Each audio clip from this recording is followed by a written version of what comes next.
多年嚟，天文學家都以為黑洞合併事件都係同一條生產線出嚟嘅，大質量行星崩塌形成黑洞之後碰撞埋一齊。但係最新分析引力波數據情況完全唔同啦。研究團隊睇咗 LIGO Virgo Kagra 嘅數據，發現黑洞合併分咗3個獨特家族，每個家族都由唔同起源塑造而成。證據越嚟越多喎，呢個發現好重大，因為黑洞唔只係行星終點，佢哋係記錄行星生活、互動同死亡嘅檔案。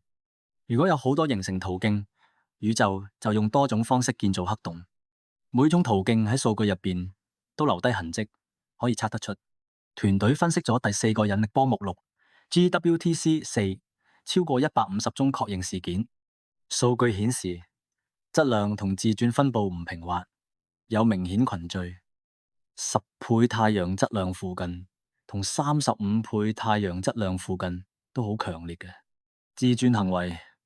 喺20倍同40倍太陽質量處又有大變化。模擬結果顯示3個獨特群體混合先 match 到真實數據。第一，大群佔9%，集中10倍太陽質量，系統簡單有序，黑洞自轉慢，同軌道對齊，搖擺細，應該係孤立雙星系統。第二群1乘4.5，35倍太陽質量比較混亂啊，質量相似，但自轉只部分對齊，搖擺多，嚟自球狀星團擁擠環境。第三群只係得2.5成，高質量端，質量不均自轉亂，係階層合併產物。